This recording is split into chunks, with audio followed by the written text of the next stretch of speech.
राधे राधे दोस्तों। आज हम आपको सुनाएंगे एक सास और बहू की कहानी। अगर आप हमारे चैनल पर नए हैं तो प्लीज़ हमारे चैनल अपनी संस्कृति को लाइक करें, सब्सक्राइब करें और शेयर करें। एक छोटा सा गांव था। उसमें एक बुढ़िया अपने एक बेटे और बहू के साथ रहती थी। बहू बहुत ही सीधी सादी भोली भाली थी। अगर उसके कोई एक गाल पर चांटा मार दे तो वह दूसरा गाल आगे कर देती थी। वह इतनी भोली भाली थी। बेटा भी बहुत ही सीधा साधा और अपनी माँ की हर आज्ञा का पालन करने वाला था। धीरे धीरे समय बीत रहा था। बेटा जो मजदूरी करके लाता उसी से घर का खर्चा चल रहा था। एक बार बेटे को गांव में कोई काम नहीं मिला। काम की तलाश में वह दूसरे गांव जा पहुंचा जो कि उसके गांव से बहुत दूर था। उसे वहां एक अच्छा सा काम मिल गया, लेकिन वहां से उसे हर रोज अपने घर आने जाने के लिए समय नहीं मिलने वाला था। साल में सिर्फ एक बार कुछ दिनों के लिए उसे छुट्टी मिलने वाली थी। वह काम तो स्वीकार कर लेता है, लेकिन उसे अपनी पत्नी और माँ की बहुत चिंता होती है। दूसरे दिन वह काम के लिए घर से निकलते वक्त अपनी बुढ़िया माँ से कहता है कि माँ, मेरी पत्नी का अच्छी तरह से संभालना, उसका ख्याल रखना। वह बहुत सीधी साधी है। बुढ़िया कहती है, बेटा तू निश्चिंत होकर काम पर जा और साल में जब भी छुट्टी मिले तुम चले आना। कमाओगे नहीं तो हम लोग खाएंगे क्या। बुढ़िया का बेटा अब निश्चिंत होकर वह काम की तलाश में दूसरे गांव चला जाता है, जहां पर उसे जो काम मिलता है और साल में कुछ दिनों की छुट्टी मिलती है जिसमें वह गांव आ जा सके। बेटे के घर से जाने के बाद अब बुढ़िया बहुत खुश थी, क्योंकि पूरे घर पर अब उसी का राज था। वह बहू को संभालती कहाँ थी। वह तो उससे जितना हो सके उतना उससे काम कराती, स्वयं तो पैर फैलाकर बैठी रहती और उससे अपनी बहू से घर खेत का सारा काम करवाती। बेचारी सूरज उगने से पहले उठती, खाना पकाना, बर्तन मांजना, पानी भरना, सारे काम करवाती। उसके बाद बुढ़िया उसे जंगल में लकड़ियां लेने के लिए भेजती, फिर खेत का काम करने के लिए दिन भर उससे कोल्हू के बैल की तरह बहुत मेहनत करवाती। उसे थोड़ा सा भी समय आराम करने के लिए नहीं देती थी। ऊपर से उसे ठीक से खाना भी नहीं देती थी। जो घर की बासी रोटियां होती वही बहू को दे देती। बेचारी बहू यह सब चुपचाप सहती रहती थी। कभी भी वह अपनी सास को पलटकर जवाब नहीं देती थी। जो भी सास उसे बताती वह काम वह हमेशा करती, उसके लिए कभी मना नहीं करती। इस तरह से दिन बीतते रहे और एक दिन सास को पता चला कि उसकी बहू गर्भवती है और वह जो है सोचने लगती है कि कमाने वाला तो अकेला बेटा है और एक बच्चा आ गया तो और दिक्कत हो जाएगी। खाने वाले एक मुंह और बढ़ जाएगा। उसके ऊपर से बच्चे के जन्म और उसका ख्याल अलग से रखना पड़ेगा। बहू भी कोई काम नहीं करेगी। कुछ दिन तक तो वह बच्चे की देखभाल में ही रहेगी। मुझे ही सब काम करना पड़ेगा। जिस दिन उसे बहू के गर्भवती होने की बात पता चलती है, उस दिन से वह पहले से ज्यादा उस बहू को सताने लगती है। सास का तकलीफ देना पहले से ज्यादा बढ़ जाता है, तो बहू भी उसे उल्टा जवाब फिर भी नहीं देती। वह चुपचाप उसका बताया काम जैसे भी हो करती है। तो इस तरह कुछ और महीने बीत जाते हैं। बहू के 9 महीने पूरे होकर अब उसकी प्रसूति का समय करीब आ जाता है। उसके पेट में अब दर्द होने लगता है और बहू प्रसव वेदना से व्याकुल होकर जब उसका दर्द बढ़ जाता है तो अपनी सास से कहती है, माँ जी, लगता है मेरा प्रसूति का समय नजदीक आ गया है। आप जल्दी से दाई माँ को बुला दीजिए। इस पर उसकी सास उसको एक नींबू देकर कहती है, तुम्हें दाई की कोई जरूरत नहीं है। तुम जंगल में जाकर इस नींबू को खाना, तुम्हारी प्रसूति हो जाएगी। पर मेरी एक बात सुनो, यदि बेटा हुआ तो उसे घर लेकर आना और बेटी हुई तो उसे वहीं छोड़ आना। बेचारी बहू क्या करती। वह नींबू लेकर दर्द से तड़पती हुई, रोती हुई सास के बताए हुए जो जंगल में जाती है और वह नींबू खाती है। कुछ पल में उसकी प्रसूति हो जाती है और उसने एक बहुत ही सुंदर सी बेटी को जन्म देती है। बहू ने उस बेटी को बड़े प्यार से दुलारा, उसे अपना दूध पिलाया और नींबू खाकर वह पैदा हो गई थी। इसका नाम इसलिए उसने निम्बावती रखा। निम्बावती नाम रख दिया। इतना करके उसने एक पेड़ के तने में जो एक खोकर बनी हुई थी उसकी खोज करने लगी। थोड़ी देर में उसे एक ऐसा पेड़ मिल गया जिस पेड़ में खोकर बनी हुई थी। अब उसने अपनी बच्ची जिसका नाम निम्बावती रखा था उस खोकर में रख दिया। उस पेड़ पर रहने वाली चिड़ियाओं से कहा, चिड़ियाओं मेरी बेटी का ध्यान रखना। इतना कहकर वह घर वापस आ गई। जब वह अकेली घर आती है तो बुढ़िया समझ गई उसे बेटी हुई है और वह उसके डर के मारे उसे जंगल छोड़ आई है। पर वह बुढ़िया बात को पलटती है और वह गांव में शोर मचाती है, मेरी बहू ने तो अपने बच्चे को खा लिया, मेरी बहू बच्चे खाने वाली डायन है। बहू उसकी बात अनसुनी कर देती है और मनी मन इस बात से खुश रहती है कि भगवान की कृपा से उसकी बच्ची जिंदा है। अब वह बहू हर रोज ढोर डांगरों को चराने के बहाने जंगल में जाती और अपनी बच्ची को दूध पिलाती। इस तरह कुछ दिन बीतते हैं।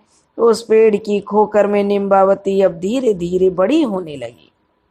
इस तरह एक साल गुजर जाता है और बुढ़िया का बेटा छुट्टी लेकर घर वापस आता है। घर के अंदर प्रवेश करते ही बुढ़िया उससे कहती है, बेटा क्या बताऊं, तुम्हारी यह पत्नी मनुष्य नहीं है, यह तो डायन है। यह जिंदा मनुष्य को खाने वाली डायन है। इसने तुम्हारी एक बेटी को जन्म दिया था और यह उसे खा गई। बेटा अपनी माँ का स्वभाव अच्छी तरह से जानता था। उसने जाना कि यह जरूर उसकी माँ की कोई साजिश है। उसने अपनी पत्नी से इसके बारे में कुछ नहीं कहा। पत्नी ने भी अपने पति को सास के बर्ताव के बारे में कुछ नहीं बताई। वह सोचने लगी, इतने दिनों बाद तो पति घर आया है और उसको मैं अपनी और सास के बारे में बताऊंगी तो वह बहुत दुखी होगा, इसलिए जितने भी दिन आया है उसके साथ प्रेम पूर्वक रहूं। अब कुछ दिन बेटा घर रहकर बुढ़िया का बेटा फिर से दूसरे गांव चला जाता है तो बहू दोबारा पेट से हो जाती है। बुढ़िया को जब यह बात मालूम होती है तो वह आग बबूला हो जाती है। अब वह बहू को और भी ज्यादा सताने लगती है। दूसरी बार जब 9 महीने पूरे हो जाते हैं तो वह बहू को फिर से दर्द होने लगता है, उसकी प्रसव वेदना शुरू हो जाती है। तो इस बार भी सास पहले की तरह दाई बुलाने के लिए मना कर देती है। इस बार भी जो बुढ़िया दाई को नहीं बुलाती बल्कि एक मुट्ठी जीरा लाकर उसके हाथ में दे देती है और कहती है, जीरा लेकर उस जंगल में जाना और इसे खाना, इससे तुम्हारी प्रसूति हो जाएगी। बेटा हुआ तो उसे लेकर आना और बेटी हुई तो उसे वहीं फेंक आना। बेचारी बहू सास के कहने पर उस सुनसान जंगल में फिर जाती है और वहां जाकर जीरा खा लेती है। कुछ ही समय में उसकी प्रसूति होती है। उसने फिर एक बेटी को जन्म देती है। वह अपनी दूसरी बेटी को बहुत प्यार करती है, दूध पिलाती है और उसका नाम जीरावती नाम उसका रख देती है। पहले बेटी का नाम नींबावती रखा क्योंकि वह नींबू खाने से हुई। दूसरी बेटी जीरा खाने से हुई तो उसका नाम जीरावती रख दिया। और पहली बेटी को जहां रखा था उसी खोकर में उसे रखकर पेड़ पर रहने वाली चिड़ियाओं से कहती है कि चिड़ियाओं मेरी बेटी का ध्यान रखना, और कहकर अपने घर वापस आ जाती है। अब बुढ़िया पहले से ज्यादा जोर जोर से चिल्लाती है और गांव वालों को इकट्ठा करके कहती है कि उसकी इस बहू ने इस बार भी अपनी बेटी को खा लिया, वह चुड़ैल है। अब भी बहू उसके चिल्लाने को अनसुना कर देती है और उसका कोई जवाब नहीं देती। गांव वाले भी उसके चिल्लाने पर कोई ध्यान नहीं देते हैं। सब जानते हैं कि बुढ़िया बड़ी दुष्ट है और अपनी बहू को कितना सताती है। तो गांव वालों से जब वह कहती है तो कोई भी गांव वाला कुछ नहीं कहता। कुछ दिनों बाद 1 साल खत्म होता है, उसका बेटा फिर वापस घर आता है। पहले की तरह बुढ़िया जो है अपने बेटे से बहू की चुगली करती है और कहती है कि इसने बेटी को जन्म दिया और उसे खा गई। बेटा इस बार भी चुप रहता है, न माँ से कुछ कहता है न पत्नी से कुछ पूछता है। कुछ दिन घर रहकर वह वापस काम पर लौट जाता है। अब बहू तीसरी बार गर्भवती हो जाती है। इस बार भी जब सब पहले की तरह ही हो जाता है, बुढ़िया जो उसे बहुत काम कराती है, उसका जब 9 महीने पूरे होते हैं तो उसको फिर जंगल में भेज देती है। इस बार बुढ़िया उसको एक आम देती है और बहू तो उस आम को लेकर जंगल में जाकर खा लेती है। फिर वह एक और बेटी को जन्म देती है। वह उसको दूध पिलाकर और उसका नाम अम्बावती रख देती है। अम्बावती से को भी उन्हीं जहाँ 2 बेटियों का रखा था उसी पेड़ की खोकर में रखकर चिड़ियों से कहती है कि मेरी बेटियों का ध्यान रखना, और वापस घर आ जाती है। जब वह ढोर डांगरों को चराने के लिए जंगल जाती है तो अपनी बेटियों को बहुत प्यार करती है, दूध पिलाती है और उनके साथ खेलती है। अब बुढ़िया गांव के द्वार द्वार घर घर जाकर बहू की चुगली करती है कि उसकी बहू ने एक नहीं 3 बेटियों को खा लिया है। वह मनुष्य नहीं है, वह मनुष्य के रूप में चुड़ैल है। खुद के बच्चे जनने से पहले जनते ही वह खा जाती है। बुढ़िया जिस तरह से शोर मचाती है तो लोगों को भी अब लगने लगता है कि कहीं सचमुच में उसकी बहू चुड़ैल तो नहीं है, कहीं उसने अपने बच्चों को पैदा होते ही खा तो नहीं लिया, और वह कभी बच्चों को खाने वाली डायनी हो। तो लोग डर के मारे अपने अपने बच्चों को घर के अंदर बंद कर लेते हैं। ऐसा करते करते यह बात पड़ोस के सब गांवों में फैल जाती है। ऐसी बातें रुकती कहाँ हैं, आग की तरह फैल जाती हैं। बुढ़िया का बेटा जिस गांव में काम करता था उस गांव में भी यह बात पहुंच जाती है कि उसके कान तक जब बुढ़िया के बेटा यह बातें सुनता है तो वह सुनकर बहुत परेशान हो जाता है कि वह उसकी जो कानों में जब यह बातें पड़ती है कि भाई यह तो मेरे घर की बात है, ये कैसे ऐसे इतनी बात फैल गई है। तो वह बहुत परेशान हो जाता है और तुरंत अपने मालिक से छुट्टी लेकर गांव आता है। इधर गांव में जो यह खबर राजा के कानों तक भी पहुंच जाती है। राजा सिपाहियों को भेजकर बुढ़िया को दरबार में बुलाता है और बात की छानबीन करता है। तब बुढ़िया मिर्च मसाला लगाकर राजा से कहती है, क्या बताऊं महाराज, मेरी बहू है, बच्चे खा जाती है। वह चुड़ैल है, जब भी बच्चों को जन्म देती है तो वह खा जाती है। उसने मेरी 3 पोतियों को ही मेरे सामने जिंदा खा लिया है। यह सुनकर राजा बहुत क्रोधित हो जाता है। वह सिपाहियों को तुरंत आदेश देता है कि जाओ चौराहे पर एक सूली लगवाओ और बुढ़िया की बहू जहां कहीं भी हो उसे वहां लाकर उस सूली पर चढ़ा दो। राजा के सिपाही राजा की आज्ञा का पालन करते हैं और वे तुरंत ही सूली बनाते हैं और जाकर बुढ़िया की बहू को दरबार में लेकर आते हैं। राजा बहू से पूछता है कि तुम्हारी सास जो कह रही है वह क्या सच कह रही है? क्या तुमने अपनी 3 बेटियों को खा लिया है? अपनी सफाई में कुछ कहना चाहती हो तो बताओ। लेकिन बहू सिर झुकाए चुप रहती है। वह एक भी शब्द नहीं कहती, क्योंकि उसका पति तो जाते समय उससे वचन लेकर गया था कि कुछ भी हो जाए मेरी माँ का ख्याल रखना, उस पर कोई आंच ना आए। अब राजा को विश्वास हो जाता है कि बहू कोई जवाब नहीं दे रही है, तो बुढ़िया ने जो बताया वही सच है। वह बुढ़िया की बहू को अपनी बेटियों को खा लेने के जुर्म में उसे सिपाहियों से कहता है कि इसे तुरंत सूली पर चढ़ा दो। राजा के फरमान को सिपाही तुरंत मान लेते हैं और उसे चौराहे पर ले जाते हैं, जहां पर बहुत भीड़ जमा हो जाती है। वहां राजा अपने प्रधान, सिपाही, सरदार जो भी उसके अपने होते हैं सब इकट्ठा हो जाते हैं।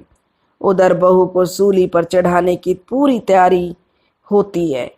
तो उधर उसका जो सेनापति जो था वह भी उसकी पूरी जो सलीके से उसे फांसी पर चढ़ाने की तैयारी करता है।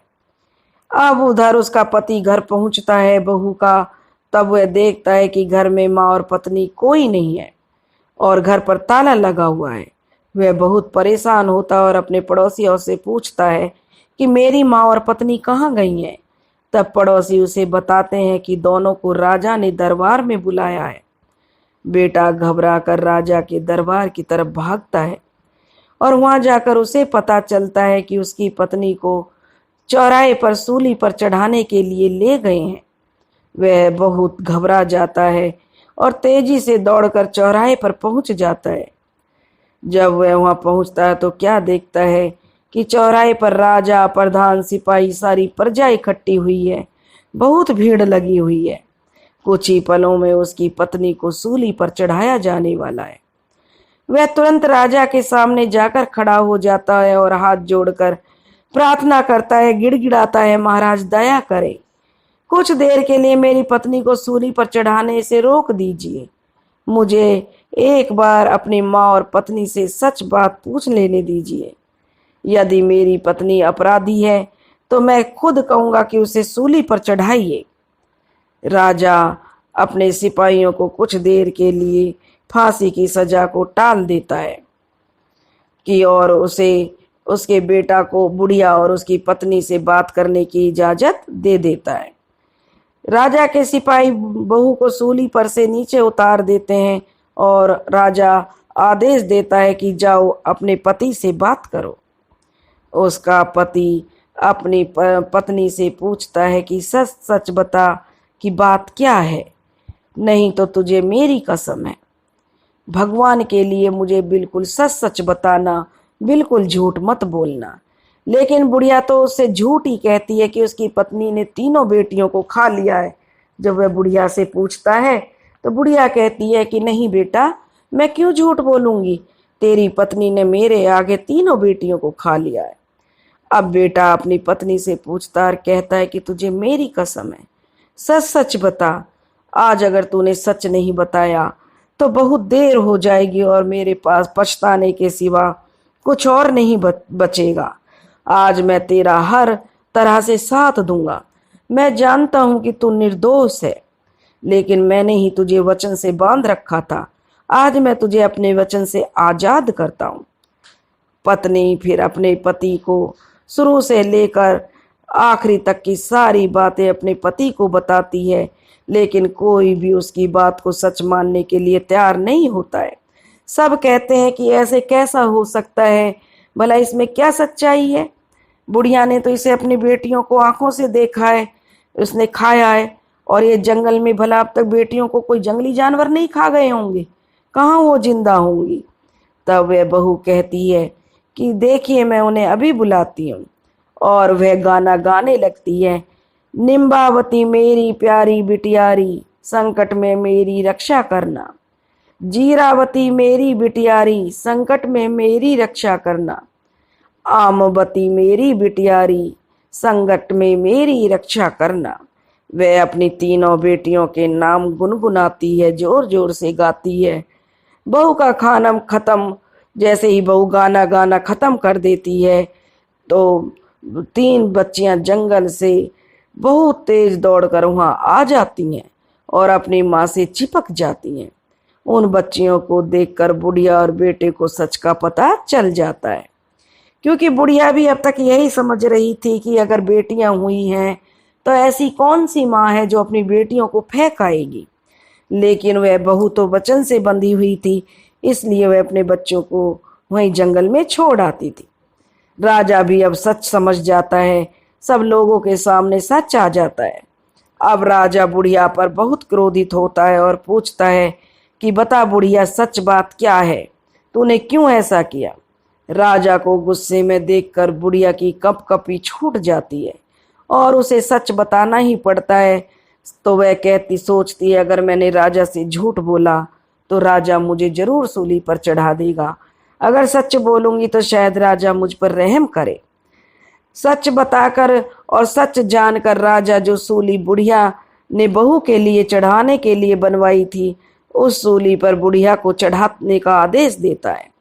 उसके बाद बुढ़िया के बेटे से कहता है, तुम्हें अब काम करने के लिए दूसरे गांव में जाने की जरूरत नहीं है।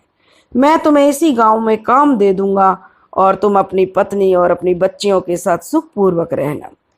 बुढ़िया का बेटा हाथ जोड़कर राजा से बहुत ही कहता है कि महाराज, आपकी बड़ी कृपा होगी अगर मुझे यहाँ काम मिलेगा, क्योंकि बुढ़िया ने बहुत ही घोर पाप किया था। और इसलिए राजा ने, उसके बेटा ने माफी मांगी, राजा साहब मेरी माँ को छोड़ दो। लेकिन राजा ने कहा कि यह नियम है, जो जैसा करता है उसे वैसा भरना पड़ता है, और बुढ़िया को सूली पर चढ़ा दिया जाता है। उसके बाद बुढ़िया का बेटा और बहू अपनी बेटियों के साथ घर आ जाते हैं और वे बुढ़िया अपनी बेटियों के साथ सुखपूर्वक जीवन बिताने लगते हैं। राजा अपने वचन के दिए अनुसार 2-4 दिन में बुढ़िया के बेटे को जो अपने काम दे देता है, अच्छी सी नौकरी दे देता है, क्योंकि जो बुढ़िया का बेटा होता है वह बहुत ईमानदार होता है। उस नौकरी में काम करता है, बड़ी ईमानदारी से करता है, तो राजा भी उसके काम से बड़ा प्रसन्न होता है और वह अपनी तीनों बेटी और अपनी पत्नी के साथ अब सुखपूर्वक जीवन बिताने लगता है। दोस्तों, किसी की भलाई और किसी की सीधे साधे भोलेपन का भी इतना फायदा नहीं उठाना चाहिए जैसा उस बुढ़िया ने अपनी बहू के साथ किया। उस बहू को भी इतना सीधा नहीं रहना चाहिए, उसे भी अन्याय के खिलाफ आवाज उठाना चाहिए। लेकिन वह बेचारी मजबूर थी, उसके पति ने उससे वचन लिया था और पहले लोगों में देखो, जान जाए पर वचन न जाए, वे अपने वचन की बहुत मान रखते थे। दोस्तों, अगर आपको हमारी कहानी पसंद आई हो तो प्लीज़ हमारे चैनल अपनी संस्कृति को लाइक करें, सब्सक्राइब करें और शेयर करें। राधे राधे।